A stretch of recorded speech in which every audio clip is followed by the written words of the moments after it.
Disse: sairei ainda esta vez como dantes, e me sacudirei, porque ele não sabia que já o Senhor se tinha retirado dele.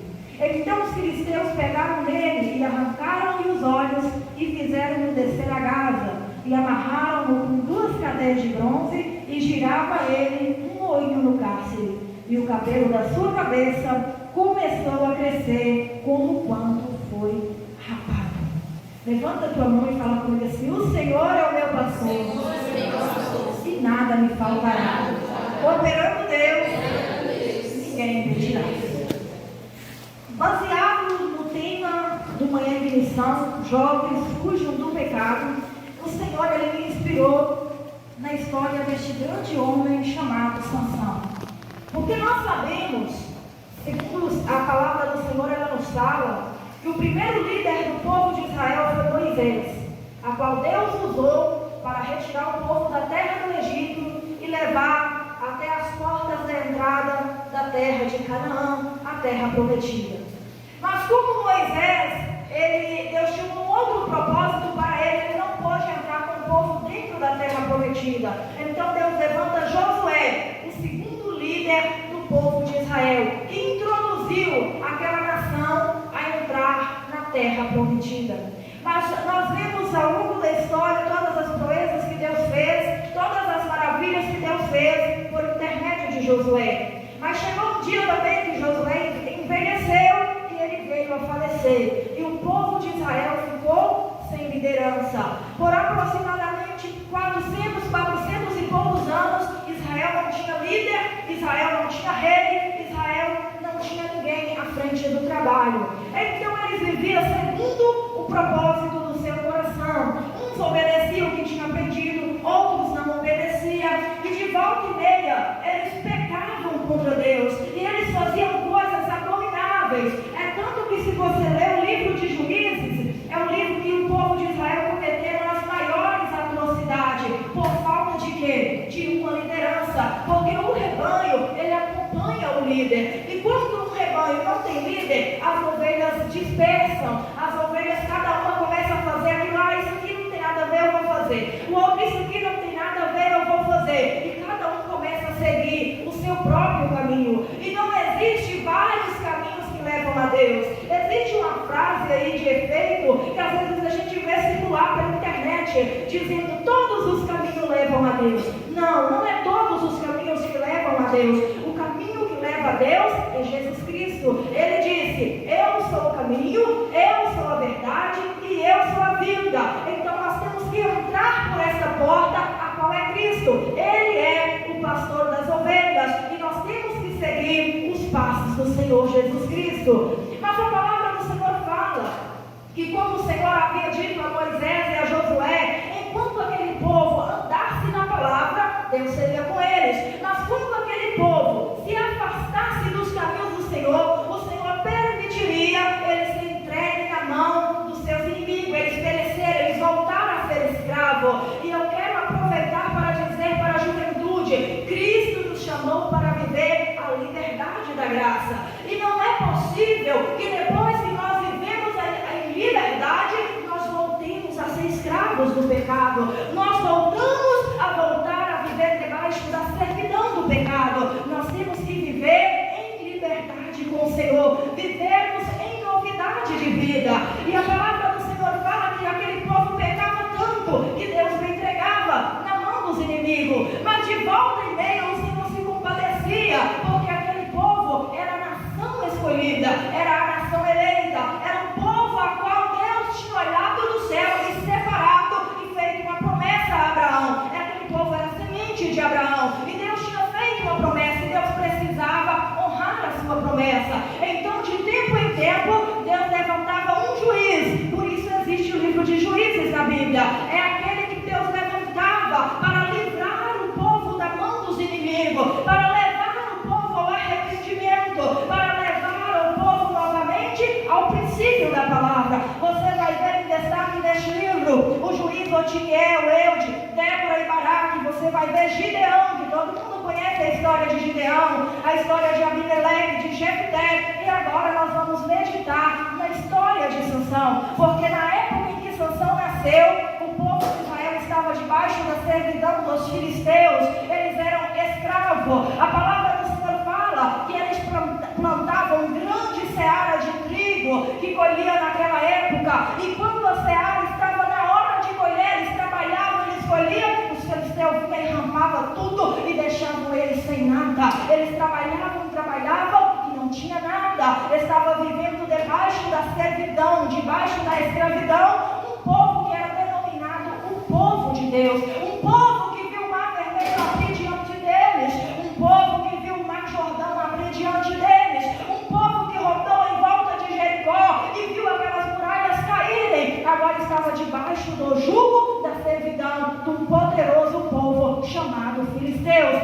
Eles não conseguiam por força própria se livrar dos filisteus, mas novamente o Senhor se compadece, e o Senhor olha para um homem chamado Manoá, e o Senhor vai de encontro com a sua esposa. Ela era estéril, ela nunca tinha tido filho, e a palavra do Senhor fala que apareceu-lhe o anjo do Senhor e falou: olha, eis que você é estéril, mas eu vou te dar um filho, mas este filho, ele não é um filho qualquer, ele será o escolhido de Deus, ele será o chamado de Deus, ele será nazireu desde o ventre. Então, desde a sua gravidez, você não vai beber bebida forte, nada que procede da vide, você também não vai comer nada imundo, nem tocar nada imundo, você vai começar a se santificar desde a sua gravidez, e assim que o menino nascer, ele já vai ser o escolhido para livrar o povo de Israel da mão dos filisteus. E a palavra do Senhor, ela fala que aquela mulher se alegrou e ela contou para o seu esposo. Provavelmente, meus irmãos, aquele homem e aquela mulher guardavam a palavra do Senhor. Por isso Deus achou graça neles, porque o que Manoá fez, a primeira coisa que ele fez, ele orou a Deus. E ele falou: Deus, faça cumprir todas as tuas palavras, mas primeiro também eu quero conhecer o que eu devo fazer com este menino, em que ele deve trabalhar, o que ele deve fazer, porque ele será o escolhido. E a palavra do Senhor fala que Deus, ele ouviu a oração de Manoá, e o anjo do Senhor novamente aparece, e aquela mulher vai correndo chamar o seu esposo e fala: olha, o homem que me apareceu este dia, ele está lá no campo. E Manoá foi, e quando Manoá chegou, ele falou com o anjo do Senhor, ele não sabia que era o anjo, eles achavam que era um profeta, e eles chegaram e falaram: olha, como que é essas coisas? Eu quero entender. Aí o anjo falou: olha, tudo que eu falei para tua esposa, ela vai fazer, ela não vai beber bebida forte, ela não vai tocar nada imundo, ela não vai comer nada imundo, porque o menino que nascer, ele vai ser escolhido, separado, ungido para livrar o povo de Deus das mãos dos filisteus. E a palavra do Senhor se cumpriu. Aquela mulher ficou grávida, ela deu à luz um filho e ela pôs o nome nele de Sansão. E aquele voto também do nazireu, o jovem, quem fosse separado para o nazireu, não podia cortar o cabelo, não podia rapar a barba, eram os princípios daquele voto. E a palavra do Senhor fala que Sansão nasceu, Sansão cresceu e se desenvolveu. E a palavra de Deus fala que o Espírito Santo de Deus, ele se apossou da vida de Sansão, e Sansão se tornou um jovem forte, um jovem corajoso, um jovem, meus queridos jovens, que não existiu outro na face da terra, nem antes dele, nem depois dele, a qual o Espírito Santo atuava de uma forma diferenciada, porque às vezes nós achamos que o Espírito Santo é só sentir o poder de Deus, é só falar em língua. Não, o Espírito Santo, ele atua na nossa vida segundo a necessidade do reino de Deus. Às vezes ele age de uma forma diferenciada, mas é o trabalhar do Espírito Santo. E o Espírito Santo, como ele usava Sansão? Na força, porque ele se tornou um juiz de Israel, e ele também precisava de força para encarar os inimigos. Ele era sozinho, e ele era escolhido, e ele era chamado. Mas a palavra do Senhor fala que, como todos os jovens, Sansão às vezes não levava tão a sério o chamado de Deus para a vida dele. Sansão, ele não entendeu o tamanho da responsabilidade que estava nas suas mãos, e volta e meia, Sansão, ele brincava com a tentação. Volta e meia, Sansão, ele brincava com o pecado. A palavra do Senhor fala que ele se tornou um jovem imoral, porque a palavra do Senhor fala que o primeiro passo errado de Sansão, ele se apaixonou por uma jovem que não era da tribo de Israel. E a palavra do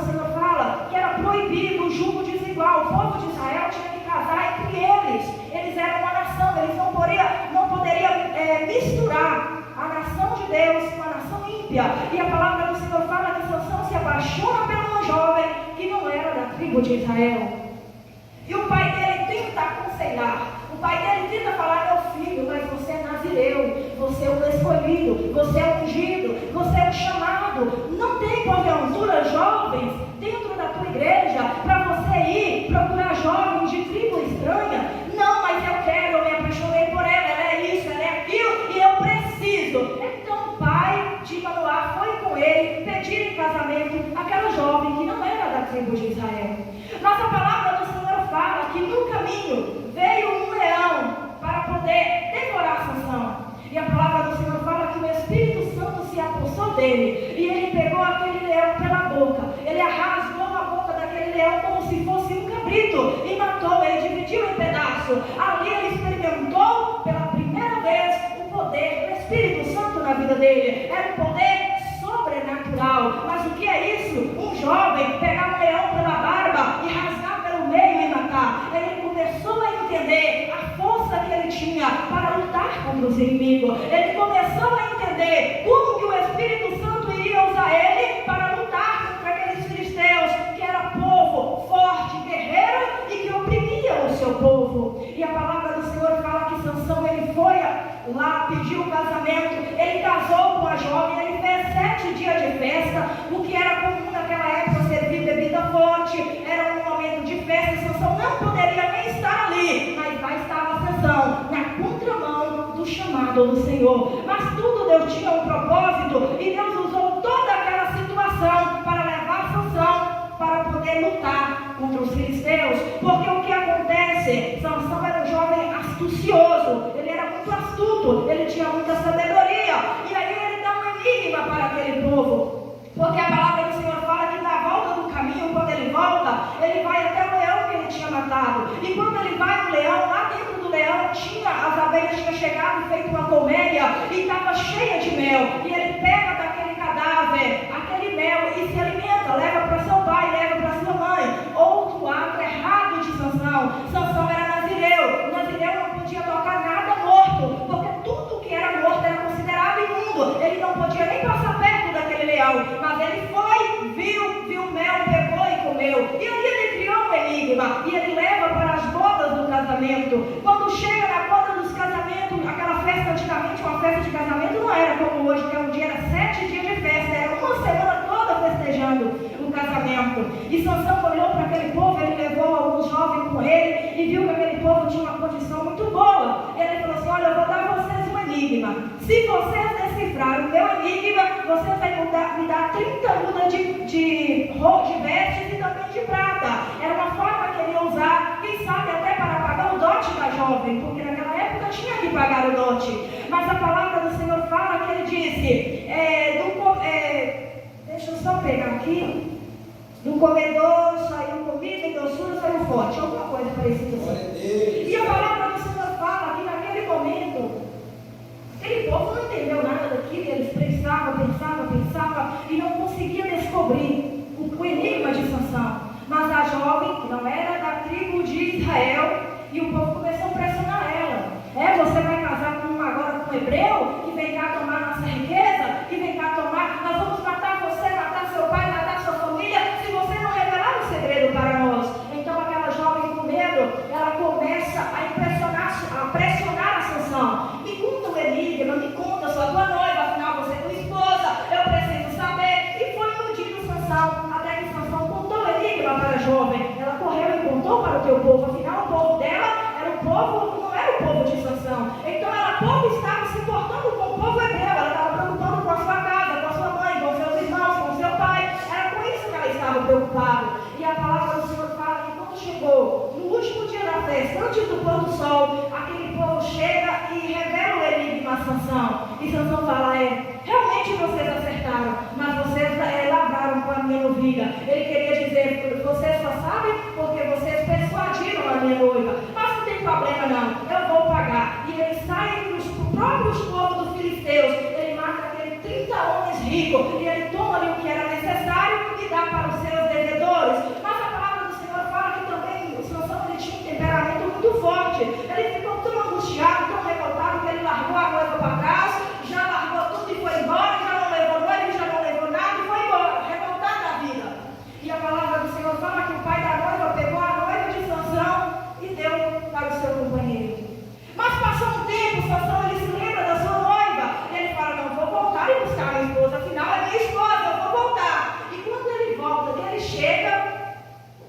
moça falou: você foi embora com raiva, eu achei que eu tinha desprezado. Eu peguei ele e dei para o seu companheiro. Agora, se você quiser casar, tem outra aqui. Eu te oferto a outra, Sansão não. Eu queria a minha. Já que vocês não vão me dar, dessa vez eu sou inocente para o que eu fizer com os filhos dos filisteus. E aqui vem uma passagem que eu não sei como que Sansão conseguiu fazer isso. Só é possível se for com a presença do Espírito Santo. Era a época da seara do trigo, as lavouras estavam enormes nos filisteus, tudo cheio de grão, aquela coisa mais linda, ia gerar riqueza, ia gerar prosperidade. Eu não sei onde Sansão arrumou tanta raposa. A palavra do Senhor fala que ele pegou 300 raposas e ele colocou essas raposas de pares em pares. Agora, como que você pega 300 raposas e você coloca uma do lado da outra de pares em pares? Só Sansão para explicar lá na glória para nós. É uma curiosidade que eu quero perguntar para Sansão: como que ele conseguiu fazer essa proeza? Depois que ele colocou aquelas raposas em pares, ele pegou uma tocha de fogo, ele amarrou na cauda daquele par de raposa e ele soltou na lavoura dos filisteus. Imagina um par de raposa amarrada com uma tocha de fogo na sua cauda. Elas desesperaram, correndo no meio do trigo, incendiaram toda aquela lavoura de trigo, queimou tudo, devorou tudo, acabou com tudo. E Sansão ficou de longe só observando. Mas ali os filisteus queriam saber: o que foi isso? O que aconteceu? Isso é novo, isso nunca aconteceu em nosso meio. Aí de repente alguém fala: foi Sansão. É Sansão que é sairado com o pai da moça que não quis dar a esposa para ele. Aí eles foram lá, mataram o pai da moça, mataram a moça, queimaram com raiva e não pararam por aí não, foram atrás de Sansão. A palavra do Senhor fala que Sansão fugiu e foi para a cidade de Gaza. Ele entra na cidade de Gaza e quando ele está na cidade de Gaza, a palavra do Senhor fala que os filisteus entrou na cidade para poder querer pegar Sansão. Mas ali o povo judeu falou com Sansão: você é doido? Você não sabe que nós somos escravos dos filisteus? Você não sabe que nós servimos os filisteus? Como você fez uma coisa dessa? Não, isso não é permitido. Aí o próprio povo, de vez de unir com Sansão, não, agora eles querem pegar Sansão e entregar para os filisteus. Sansão falou assim: tudo bem, eu permito. Antes de chegar isso aqui, primeiro ele estava dentro da cidade de Gaza. E quando ele estava dentro da cidade de Gaza, os filisteus chegaram e cercaram a cidade. Quando ele viu que a cidade estava cercada, a cidade naquela época era toda murada, fechada com um portãozão. A história conta que aquele portão pesava aproximadamente 1000 quilos. Quando Sansão vê que não tinha saída, todo mundo achava que ia pegar Sansão, não imaginava o que ia acontecer. Ele sai pelo meio da cidade, ele arranca aquele portão que pesava aproximadamente 1000 quilos, com batente, com cimento, sei lá com o que eles usavam na época. Ele põe as costas, ele sobe e morre assim, ele anda um percurso de 60 quilômetros carregando 1000 quilos nas costas e deixa o portão e vai embora. Agora você veja, quando o Espírito de Deus aposta sobre a vida de Sansão, ele se torna um super-herói. A gente só vê isso hoje em filme da Netflix, mas não, essa história é real. Era a presença do Espírito Santo sobre a vida do jovem Sansão.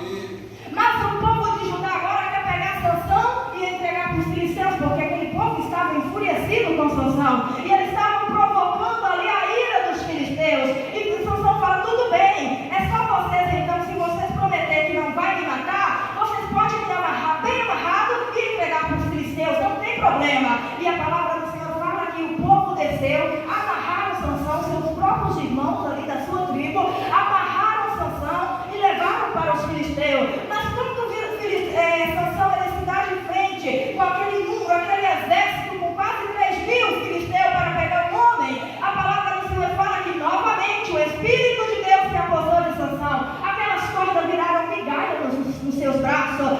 Sansão não tinha uma arma na mão, Sansão não tinha nada. Ele olha para o lado, ele vê uma queixada de jumenta ali no chão e ele pega aquela queixada e ele lança. Como ele conseguiu fazer isso, eu não sei, mas ele matou 1000 homens com uma queixada de jumento. Quando aquele exército vê 1000 homens mortos, os outros fogem, porque quem vai encarar um homem desse? E a palavra do Senhor fala que naquele momento Sansão sentiu fraqueza, sentiu sede, não tinha água, estava cansado, e ele clama a Deus e fala: Senhor, e agora? Eu vou vencer os meus inimigos e o Senhor vai me deixar morrer de sede? Ele orou e pediu Deus água. A palavra do Senhor fala que daquela própria queixada de jumento abriu-se uma cavidade e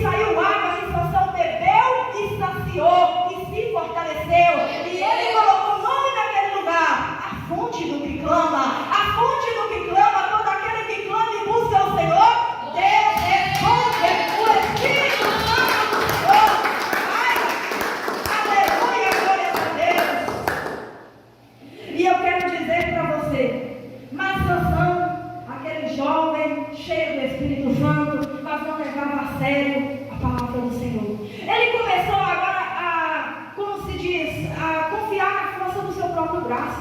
Ele começou a achar que aquela força do Espírito Santo de Deus na vida dele não ia sair nunca. É o que acontece com muitas pessoas hoje em dia. Deus derrama o Espírito Santo sobre uma pessoa, ele louva com tanta autoridade que a gente vê pessoas sendo curadas. Às vezes Deus usa uma pessoa tão poderosamente numa palavra que enquanto ele prega, os demônios começam a cair por terra. Quantas vezes, às vezes uma pessoa é tão usada nas mãos de Deus na revelação, usado na oração, ele ora até paralítico caminha, e de repente ele começa a achar que aquilo é dele, que aquilo é ele que está fazendo. Não, o que o Espírito Santo de Deus põe na nossa mão, a gente só trabalha porque o Espírito Santo de Deus é na nossa vida. E a palavra do Senhor fala: não entristeçais o Espírito Santo de Deus, pelo qual está selado para o dia da redenção.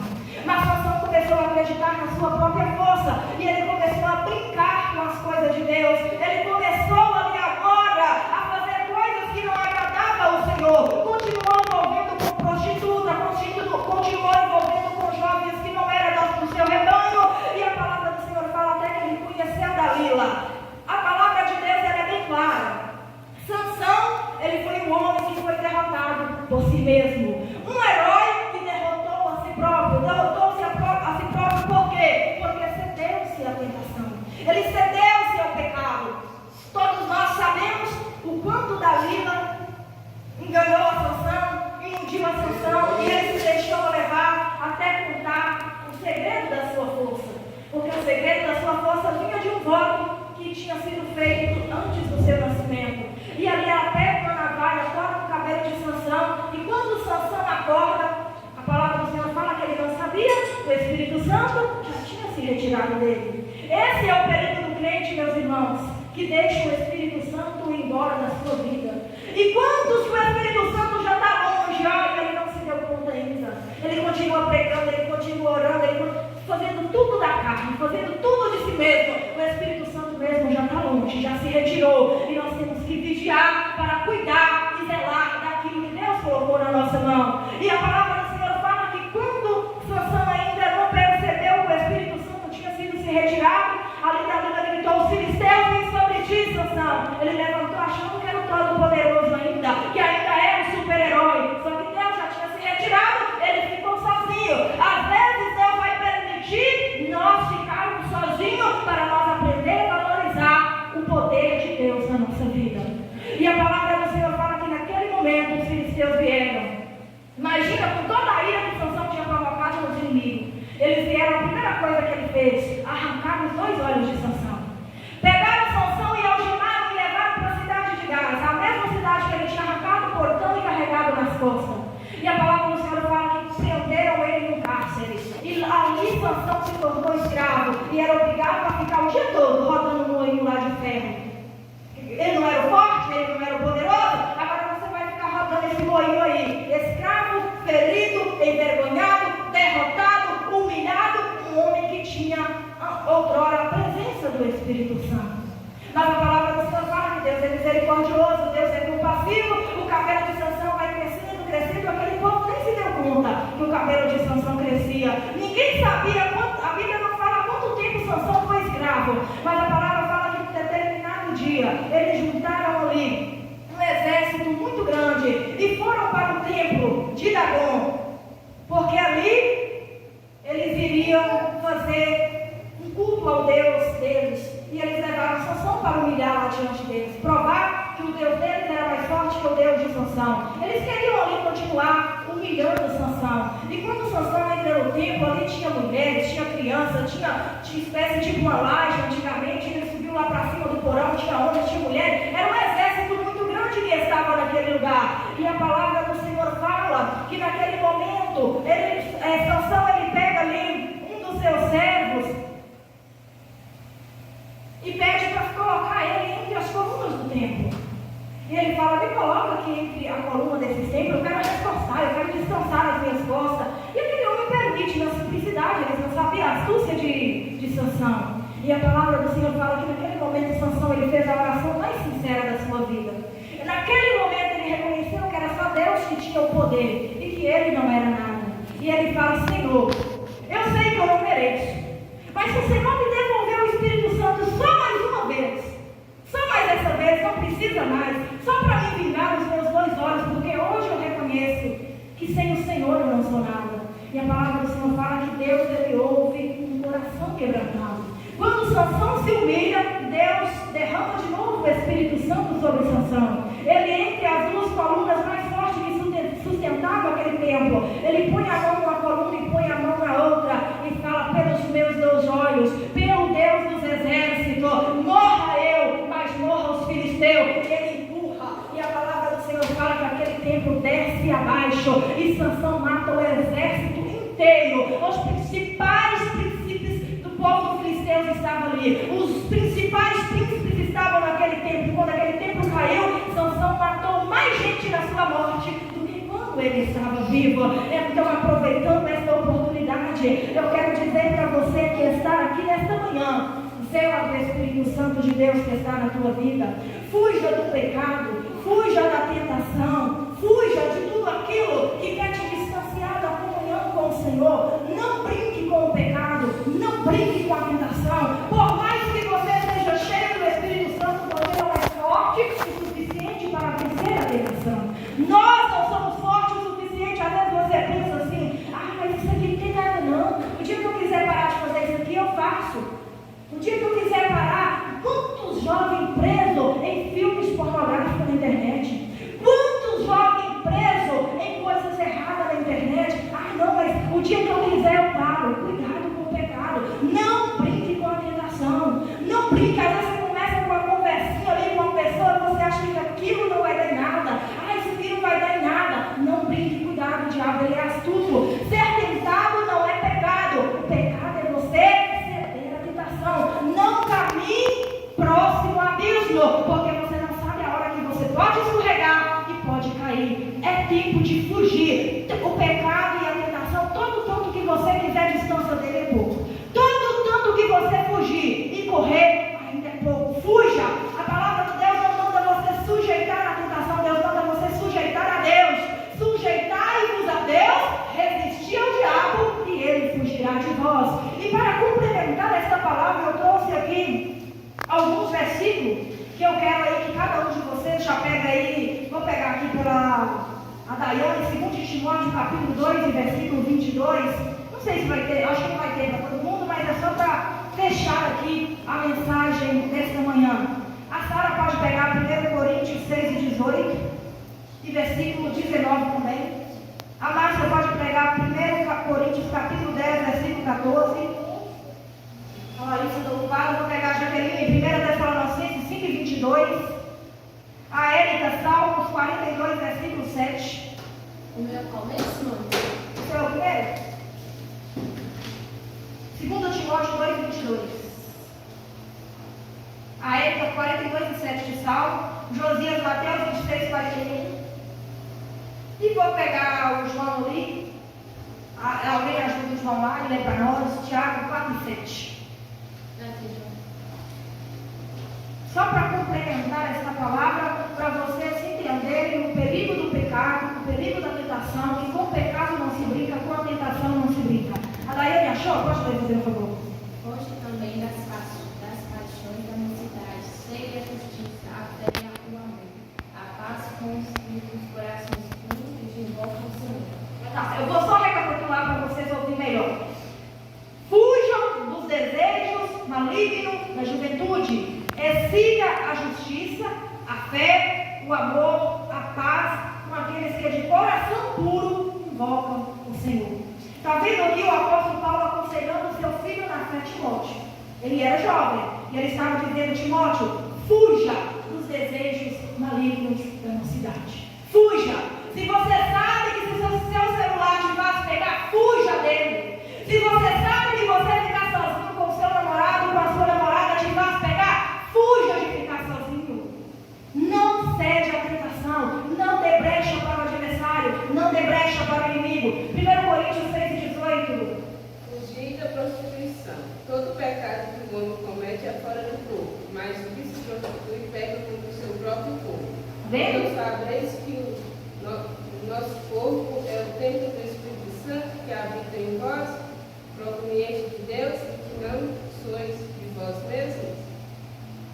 Então a palavra do Senhor, mais uma vez, está dizendo: fuja da fornicação, fuja da prostituição, fuja de tudo aquilo que é imoral, porque todo pecado que o homem comete, ele comete fora do seu próprio corpo, mas aquele que prostitui, ele peca contra Deus e peca também contra o seu próprio corpo, que é o templo do Espírito Santo, que é a morada de Deus.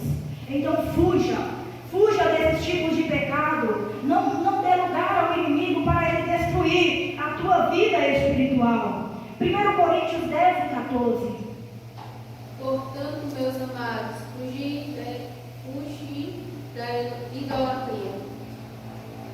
A palavra do Senhor está mandando nós fugir da idolatria. Se eu perguntar para vocês aqui nesta manhã o que é idolatria, alguém sabe me responder? O que é idolatria? Às vezes nós estamos habituados a achar que a idolatria é somente encostar diante de uma imagem ali, como as pessoas católicas fazem, e aquilo ali é idolatria. Não. Idolatria é tudo aquilo que ocupa o lugar de Deus em nosso coração. Idolatria é tudo aquilo que você prioriza. Pode ser até mesmo a tua família. Se você coloca a tua família em primeiro lugar na tua vida, você está idolatrando a sua família. Se você coloca o celular como prioridade na tua vida, você levanta pela manhã, antes de você orar, você já está lá no TikTok, no Kawaii, no Facebook, sei lá na onde, no Instagram, e você não ora, você não lê a Bíblia, você passa o dia todo no celular, mas você não busca Deus. Ele se tornou seu ídolo. Você está se tornando escravo da idolatria. Você está se tornando escravo do pecado. Fuja da idolatria, fuja daquilo que está tomando o lugar de Deus no teu coração. A ambição, a avareza, o desespero pelo dinheiro, aquelas pessoas que vivem tão ocupadas com as coisas terrenas, não tem tempo de ir na igreja. Você fala: irmão, abre um culto, eu não posso, eu estou trabalhando, eu não prego, eu não posso, eu estou trabalhando, eu não faz isso, não, eu não posso, eu estou trabalhando. Sabe aquele desespero por causa do trabalho? Idolatria.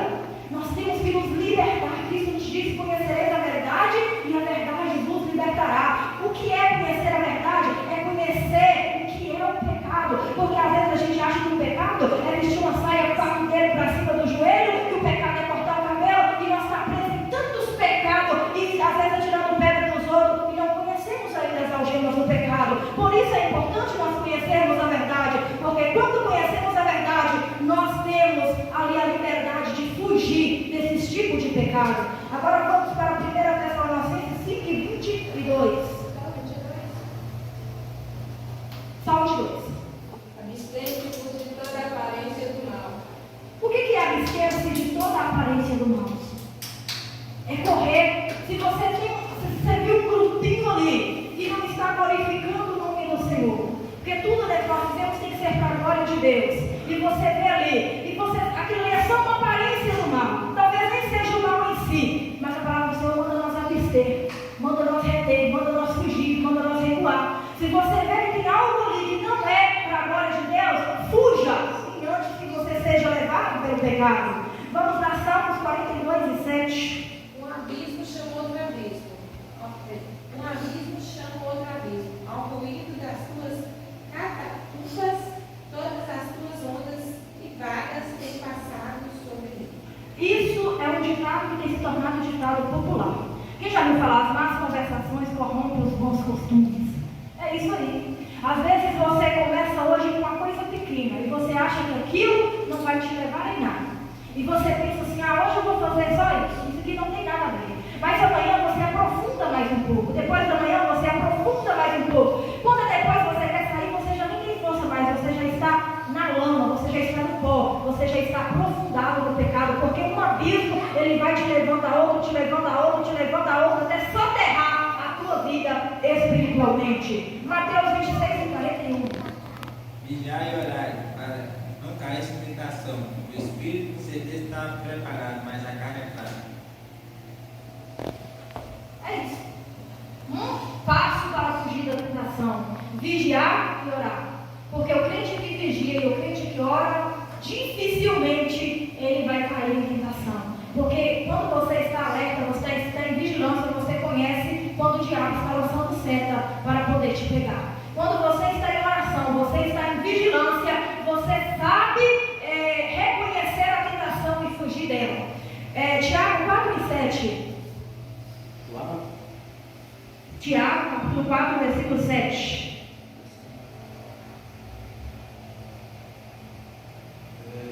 Aquele que, após que sabe fazer o bem,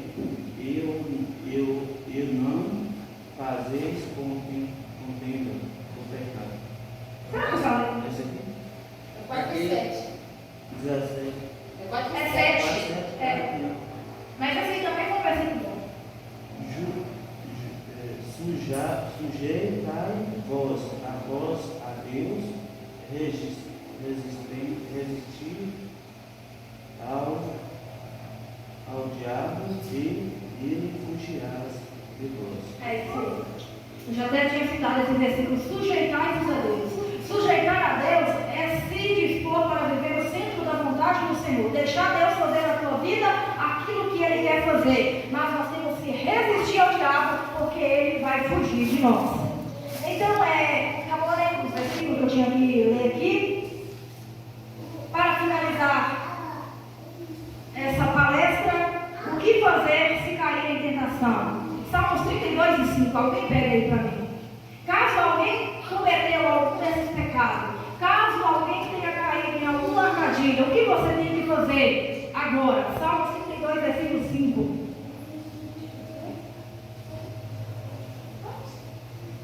Convencei-te o meu pecado e a minha maldade, não encobri, disse eu, confessarei ao Senhor as minhas transgressões, e tu perdoaste a maldade do meu pecado. Isso é Davi falando. A primeira coisa que ele fez quando ele pecou, reconheci o meu pecado. E apliquei o meu coração, humilhei e pedi perdão. É isso que nós temos que fazer. Pecou, humilha, confessa seu pecado diante de Deus, peça perdão e vai e não peques mais. E Colossenses capítulo 13 diz: pense nas coisas que são do alto e não nas que são da terra. Então nós temos que estar com a nossa mente ligada no Senhor, na oração, no jejum, na vigilância, fugindo do pecado, assim como José do Egito fugiu durante toda a tua vida. Foge, corre, dê pernas para o pecado e dê liberdade para o Espírito Santo de Deus trabalhar em cada vida e em cada coração.